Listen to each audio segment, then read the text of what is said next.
Theodore Robert Bundy, originalmente Cowell, fue un asesino en serie estadounidense.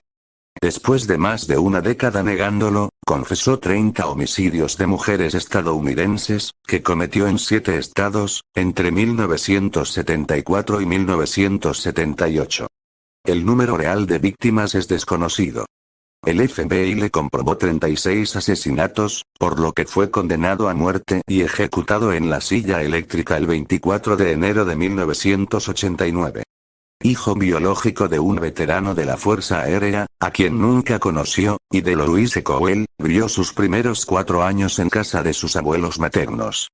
Durante este tiempo creyó que sus abuelos eran sus padres y que su madre era su hermana mayor. En 1950, Ted y su madre se mudaron a Tacoma, Washington, con otros familiares. Allí, Louise conoció a John Pepper Bundy, un cocinero del ejército con el que se casó en mayo de 1951 y del que Ted posteriormente adoptó el apellido. El matrimonio tuvo 4 hijos, pero Ted nunca creó un lazo afectivo con el marido de su madre. Fue un estudiante aplicado y con buenas notas en la Universidad de Washington y en la Universidad de Puget Sound, Tacoma, consiguiendo una licenciatura en psicología. Trabajó en varios lugares sin durar mucho tiempo en ellos. En 1967 se enamoró de Stephanie Brooks, seudónimo de Diane, una joven de una familia acomodada. Brooks fue el sueño hecho realidad de Bundy, pero 2 años después ella se graduó en psicología y finalizó la relación por considerar que su pareja era indiscreta y carecía de objetivos claros en la vida. Bundy nunca superó la ruptura y se obsesionó con ella, manteniendo contacto a través de cartas para así intentar reconquistarla.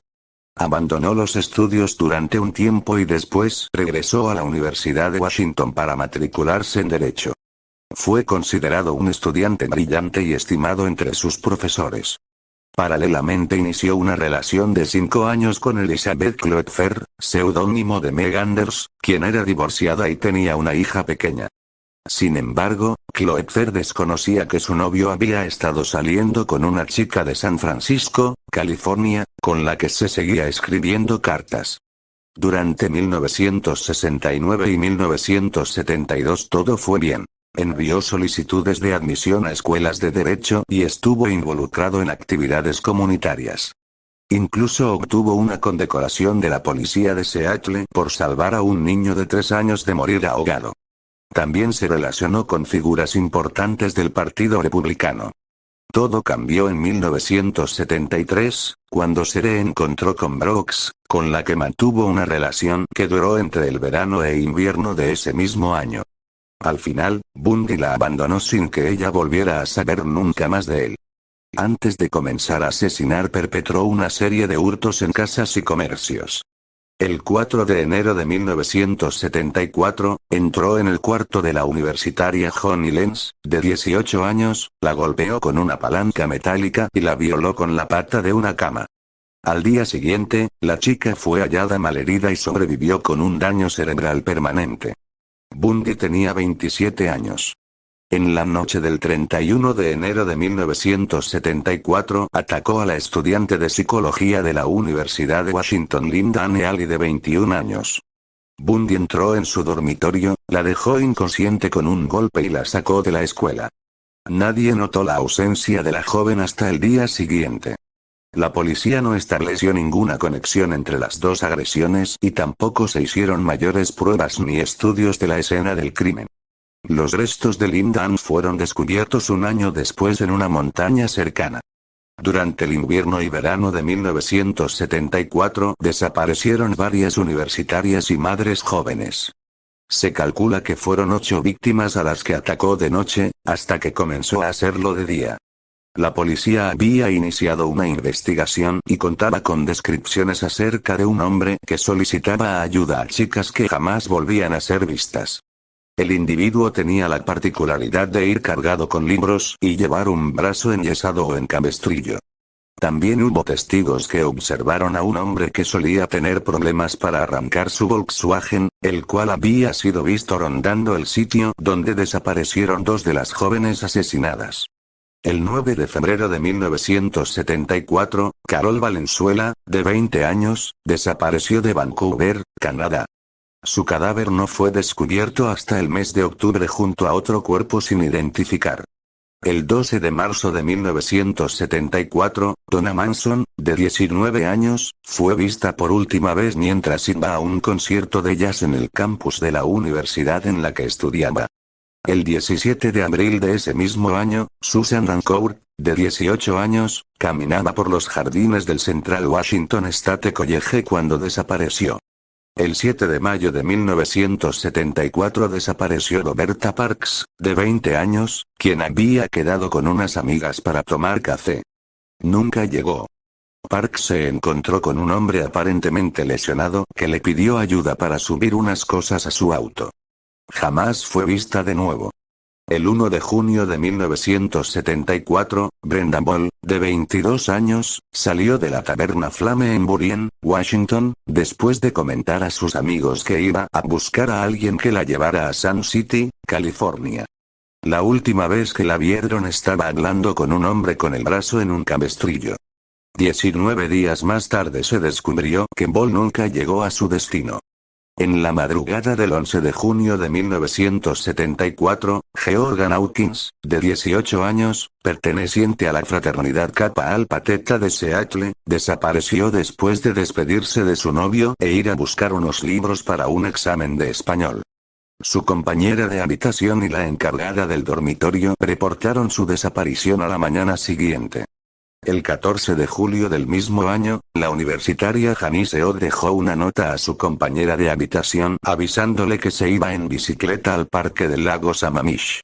Ahí se le vio conversar con un hombre que tenía el brazo enyesado y le pedía ayuda para cargar libros en su auto.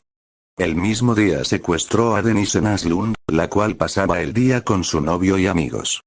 Los restos esqueléticos fueron encontrados cerca de una vía de servicio en Issaquah, a 27 kilómetros al este de Seattle y a poca distancia del lago Sammamish.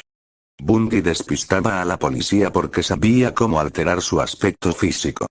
Se cambiaba el peinado, se dejaba crecer barba y bigote o se los afeitaba. También cambió de residencia y se mudó a Mid Valley, Utah, donde el 30 de agosto de 1974 se matriculó como estudiante en la Facultad de Derecho en la Universidad de Utah. El 2 de octubre de 1974 asesinó a Nancy Wilcox, de 16 años, cuando se acercaba a una tienda de su barrio. Su cuerpo nunca fue hallado. El 11 de octubre de 1974 Rhonda Stapley, estudiante de farmacia de 21 años, esperaba el autobús que le llevara a la facultad cuando Ted Bundy se ofreció en su Volkswagen a acercarla allí. Con la excusa de ir al zoológico, estacionó el vehículo en un lugar apartado y violó a la chica durante horas a la vez que la estrangulaba y aflojaba la presión para que siguiera con vida. En un momento en que Ted regresó al vehículo, consiguió escapar y llegar a la facultad, pero en vez de denunciarlo, lo ocultó durante 40 años por miedo a ser rechazada. El 18 de octubre de 1974 secuestró a Melissa Smith, la hija del sheriff local. La secuestró mientras ella iba a pasar la noche en casa de una amiga. Su cadáver fue encontrado 9 días después en Summit Park, después de torturarla y violarla durante 5 días. El 30 de octubre de ese año, desapareció Laura Aime, de 17 años, cuando volvía de una fiesta de Halloween. Su cadáver fue encontrado en los montes Wasatch, mostrando signos de haber sido golpeada en la cabeza con una cuña de metal y violada. Sin embargo, parecía que Bundy conocía a la muchacha debido a que hubo muchos testigos amigos que le contaron a la policía que estuvo acosándola y apareciéndose en lugares que la muchacha conocía y frecuentaba. La policía inició una investigación y descubrió similitudes en el modus operandi con algunos asesinatos ocurridos en Washington.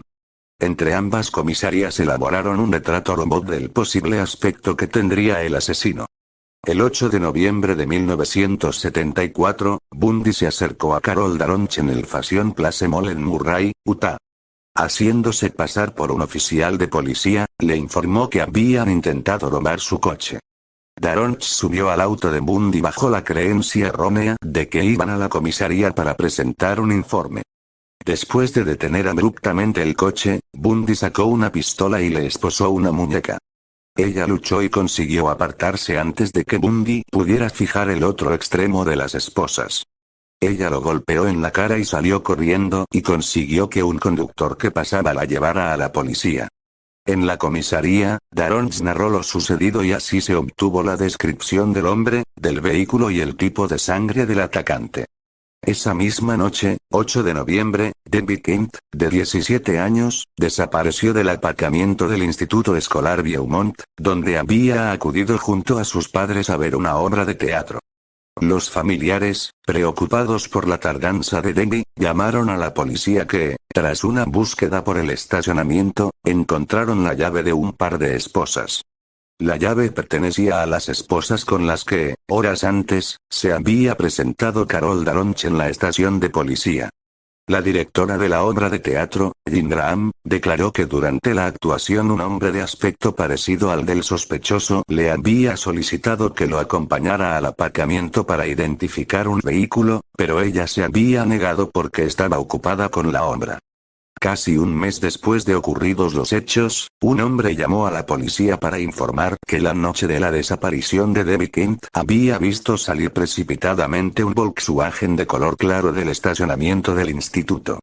Asesinatos en Colorado. Editar el 12 de enero de 1975, Karin Campbell, de 23 años, acompañó a su prometido, el Dr. Raymond Gadowski, a un seminario en Aspen, Colorado.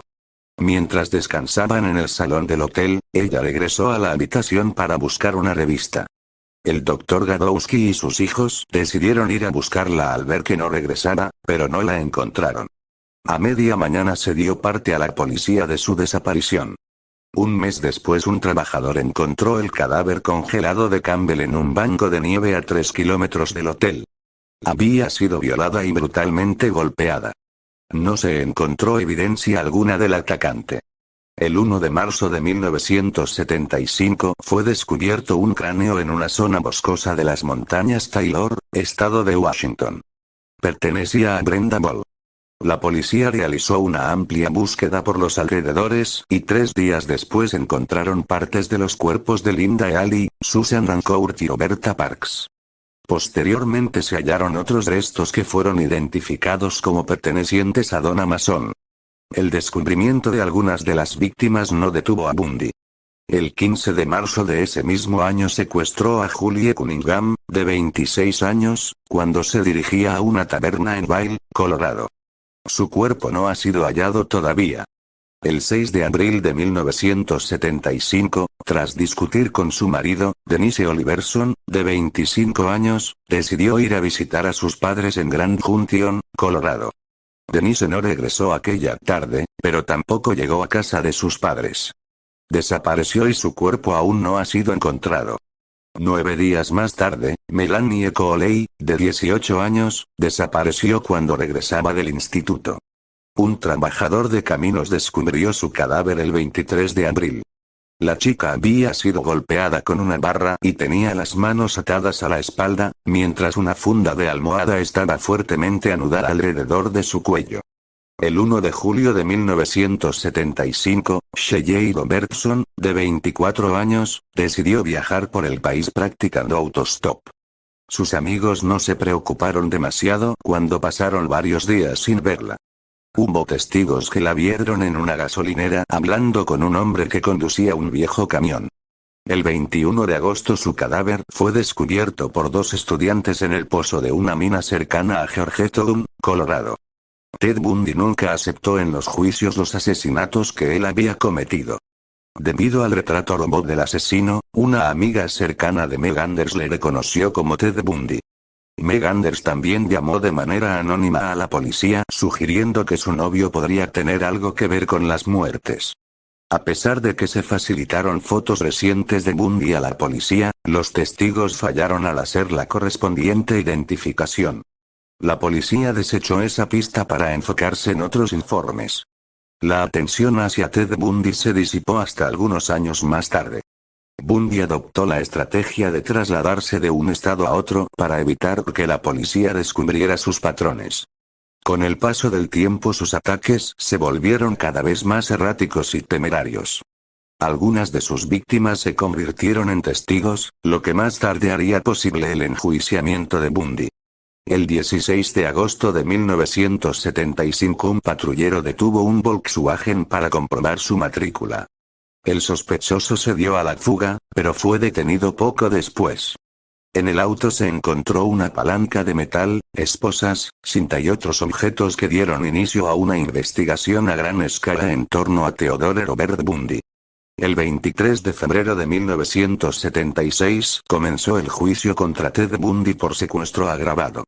Tenía 29 años y entró en la sala con la confianza de que no existían pruebas suficientes contra él.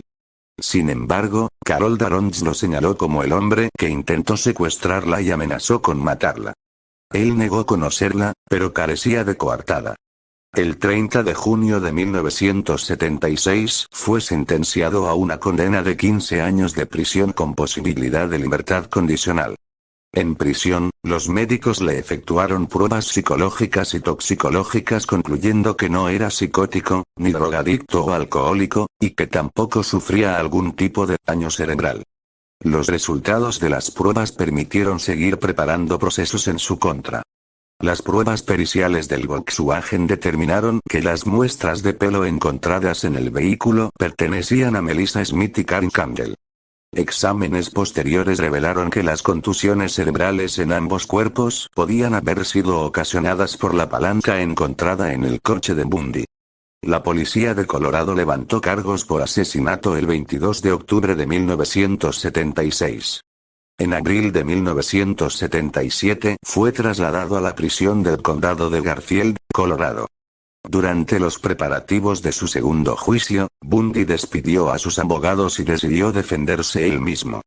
Por ese motivo se le permitió visitar la biblioteca de la corte de Aspen, Colorado.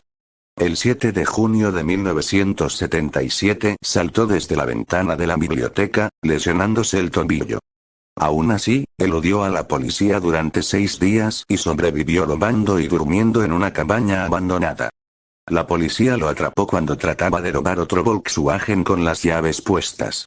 Volvió a escapar el 30 de diciembre de 1977 trepando al techo de una de las estaciones de la cárcel, para desde ahí acceder a otra parte del techo que desembocaba en el armario de un departamento vacío del penal. Esperó a que no hubiera nadie cerca y salió por la puerta delantera de uno de los departamentos de los funcionarios de prisiones. Hasta la mañana siguiente, pasadas 15 horas, no se dieron cuenta de su desaparición. Esta vez huyó a Chicago y Florida usando el seudónimo de Kenneth Misner. El 14 de enero de 1978 el edificio de la fraternidad Chi Omega, de la Universidad de Florida, estaba semivacío cuando Nita Neary volvió en la madrugada. Le extrañó que la puerta estuviera abierta y decidió esconderse. Vio salir del edificio a un hombre con una gorra azul y una carpeta envuelta en un trapo. Creyendo que habían asaltado la fraternidad, fue en busca de su compañera Karen Chandler, a la que encontró tambaleándose por el pasillo herida gravemente. Otra compañera, Kathy Kleiner, fue hallada con vida, aunque malherida, en su cuarto. La policía encontró el cadáver de Lisa Levy, que había sido golpeada en la cabeza y brutalmente violada. También estaba el cadáver de Margaret Bowman, estrangulada mientras dormía, con un golpe en la cabeza que le destrozó el cráneo. El resto de las chicas no pudieron aportar más pistas, salvo el testimonio de Nita Neary. No lejos de allí, Bundy atacó a Cheryl Thomas, quien sobrevivió a una paliza brutal. Su cráneo fue fracturado en 5 lugares, tenía la mandíbula rota y un hombro dislocado. La joven sufrió pérdida permanente de la audición y problemas de equilibrio. En la escena del crimen se encontraron evidencias corporales, como cabello y sangre del autor. El 9 de febrero de 1978 secuestró a Kimberly Leach, de 12 años, en Lake City. Su amiga Priscilla narró a la policía que la había visto subirse a una camioneta blanca con un hombre del que no pudo aportar más datos. Bundy la secuestró mientras regresaba a la escuela por un bolso olvidado. La convenció para irse con él y la llevó a un lugar aislado para agredirla sexualmente. Murió durante la violación. 8 semanas después se encontró en Florida el cuerpo de Kimberly. Tras el asesinato de Leach, Bundy, por alguna razón, regresó a su apartamento de Tallahassee. Al parecer, se deshizo de la furgoneta blanca que utilizaba y casi fue detenido cuando intentaba robar otro vehículo. Escapó cuando el agente lo dejó solo mientras revisaba las placas del coche robado. De regreso a su apartamento, limpió el lugar de huellas, robó un Volkswagen y finalmente dejó Tallahassee. Después de algunos encuentros intensos con los empleados del hotel en relación con sus tarjetas de crédito, eran robadas y habían sido denunciadas, Bundy terminó en Pensacola, Florida, donde las placas del auto robado fueron reconocidas por el policía de patrulla David Lee, que lo detuvo después de una corta persecución y de una breve lucha. Era la tercera vez que era detenido por temas de tráfico. El 17 de febrero de 1978 se le tomó declaración y reveló su nombre, ya que se albergaban dudas sobre su identidad, dado el diferente modus operandi observado en Florida. Bundy manifestó su descontento cuando el oficial de policía que le tomó sus datos preguntó cómo se escribía su nombre, ya que Bundy pensaba que todos debían de saberlo. El 25 de junio de 1979 en Miami, Florida, se le juzgó por los crímenes de la fraternidad Chi Omega. Fueron nombrados como los delitos de la década, y tuvieron tal impacto en la opinión pública que hicieron que gran parte de los estadounidenses consideraran a Bundy como la encarnación del mal. Bundy ejerció como su propio abogado, pero las evidencias contra él fueron aplastantes. Primero fue el testimonio de Nita Neary, que lo señaló como el hombre al que vio salir de la fraternidad con una gorra puesta. Después subió al estrado el odontólogo Richard Souviron, quien determinó que las marcas de dientes encontradas en el cuerpo de Levy coincidían con la dentadura de Bundy. Testigos de cargo y descargo fueron llamados por ambos lados, incluyendo a Louise Bundy, para la defensa. Bundy lloró durante el testimonio de su madre, una muestra de emoción fingida. Al jurado le fue permitido escuchar detalles del secuestro de Daronch. El 24 de julio de 1979, tras 6 horas y media de deliberación, el jurado lo declaró culpable. Él escuchó el veredicto sin demostrar emoción alguna, a diferencia de su madre, quien suplicó piedad. Bundy afirmó ser víctima de una farsa, de un juicio injusto y abusivo, por lo que no tenía que pedir clemencia por algo que no había cometido. El juez Coward lo sentenció a la pena de muerte en la silla eléctrica por los asesinatos de Lisa Levy y Margaret Bowman. Aunque Bundy ya se encontraba en el corredor de la muerte, el estado de Florida decidió juzgarlo por el asesinato de Kimberly Leach. El 7 de enero de 1980 comenzó el juicio. Tras el fracaso de ejercer como su propio abogado, Bundy contrató a Julius Africano y Lynn Thompson. Con ellos trazó la idea de apelar por incapacidad mental. Pero la estrategia legal no funcionó y fue declarado culpable. Durante el procedimiento penal del caso Leach, aprovechó una antigua ley de Florida que proclamaba que toda declaración de matrimonio en un juzgado hecha en presencia de funcionarios judiciales era válida y legalmente vinculante. Haciendo uso de ese derecho le propuso matrimonio a su novia, Carol Ann Boone.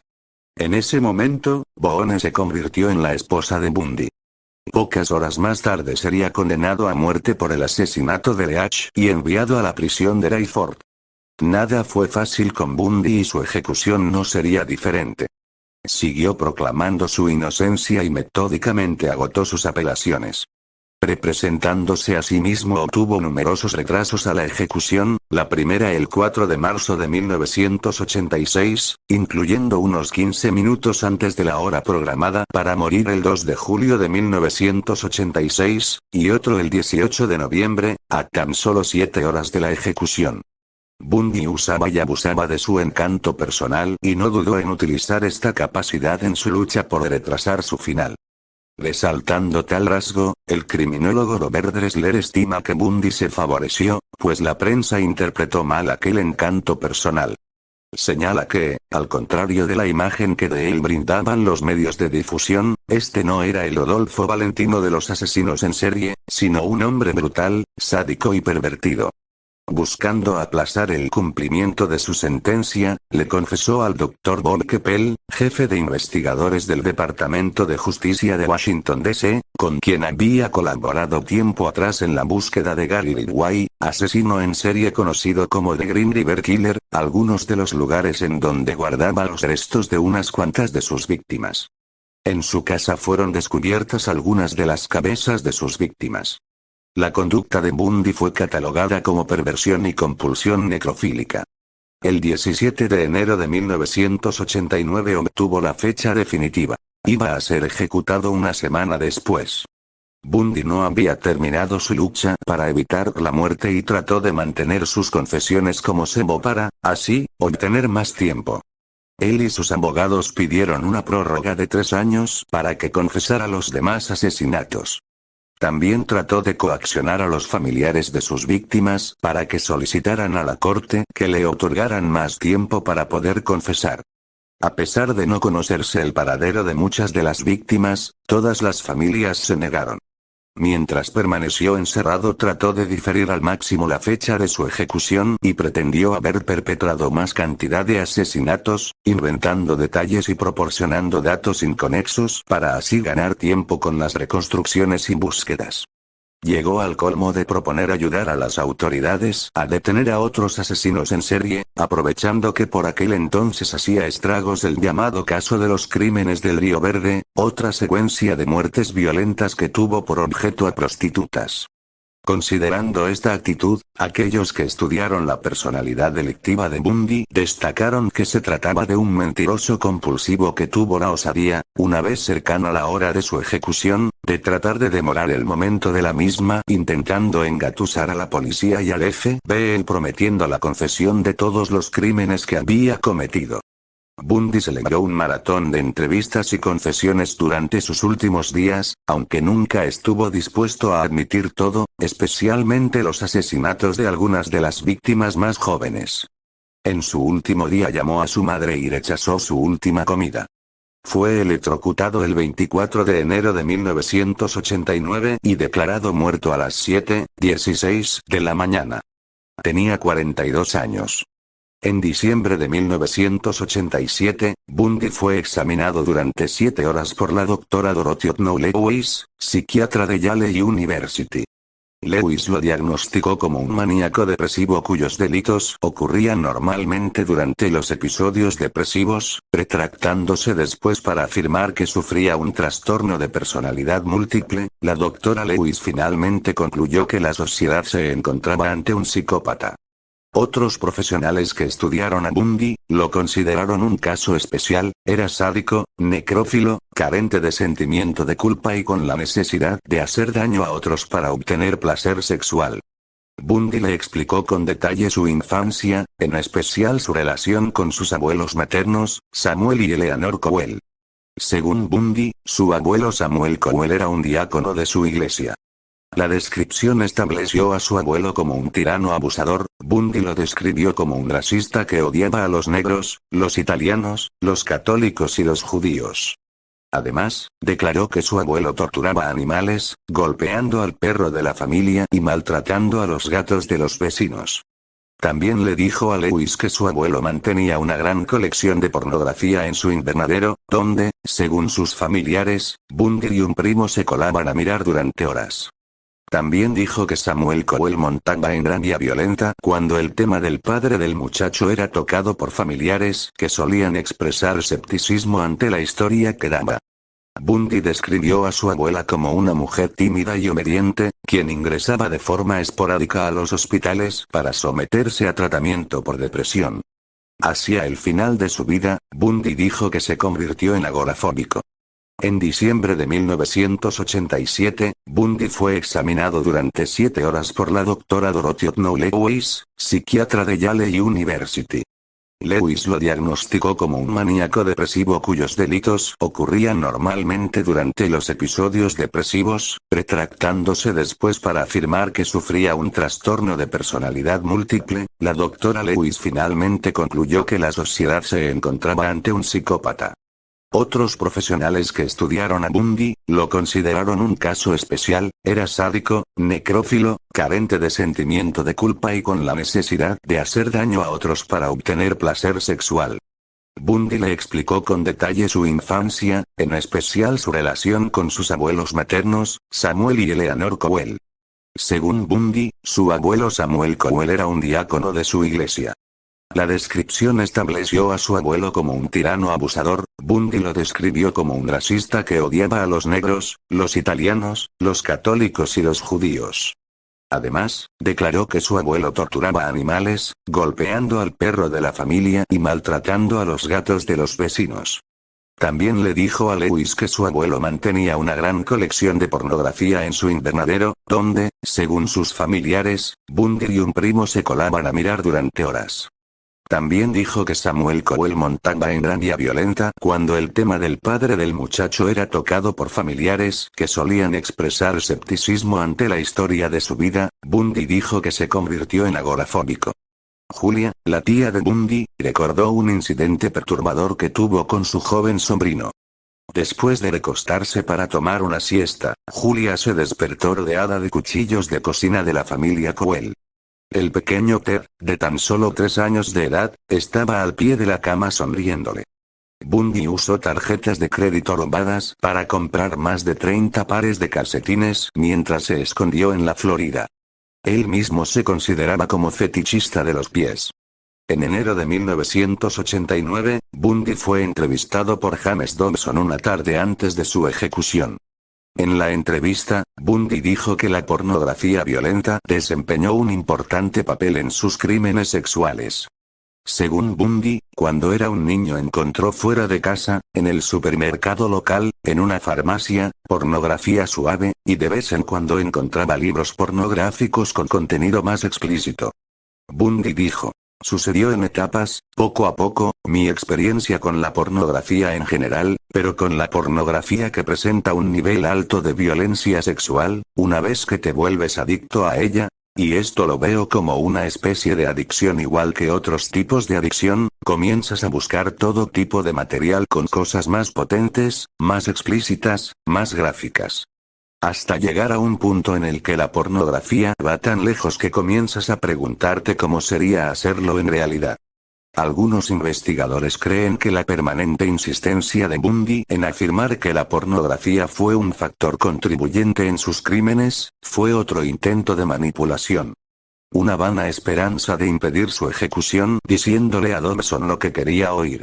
En una carta escrita poco antes de su fuga de la cárcel de Glenwood Springs, Bundy manifestó: he conocido a personas que irradian vulnerabilidad, sus expresiones faciales dicen: tengo miedo de ti. Estas personas invitan al abuso, esperando ser lastimadas, sutilmente lo fomentan. En una entrevista de 1980, hablando de la justificación en las acciones de un asesino en serie, Bundy dijo: ¿qué es uno menos? ¿Qué significa una persona menos en la faz del planeta? Cuando los detectives de Florida pidieron a Bundy que les dijera en dónde había dejado el cuerpo de Kimberly Leach para darle paz a la familia, él supuestamente replicó: pero si soy el hijo de puta más duro que jamás han conocido. La vida y actos de Ted Bundy ha sido llevada al cine y la pequeña pantalla en numerosas ocasiones. The Deliberate Stranger, 1986, película para televisión protagonizada por Mark Harmon. Ted Bundy, 2002, dirigida por Matthew Britt. Un extraño a mi lado, 2003, dirigida por Paul Shapiro, basada en el libro del mismo nombre de Anne Rule, quien conocía a Bundy personalmente. Un ángel caído, 2016, dirigida por Jamie Crawford. Extremadamente cruel, malvado y perverso, 2019, dirigida por Joe Berlinger, con Zac Efron como Ted Bundy contada desde el punto de vista de su novia, interpretada por la actriz Lily Collins. Conversaciones con asesinos. Las cintas de Ted Bundy, 2019, documental dirigido por Joe Berlinger y producido por Netflix. Ted Bundy. Enamorada de un asesino, 2020, documental creado por Amazon Prime Video que cuenta la historia de Elizabeth Kendall, quien fuera novia del asesino, su hija y otros supervivientes y conocidos. No Man of God, 2021, dirigida por Amber Sealey con Luke Kirby en el papel de Bundy y Elijah Wood en el papel del interrogador del FBI Bill Meyer.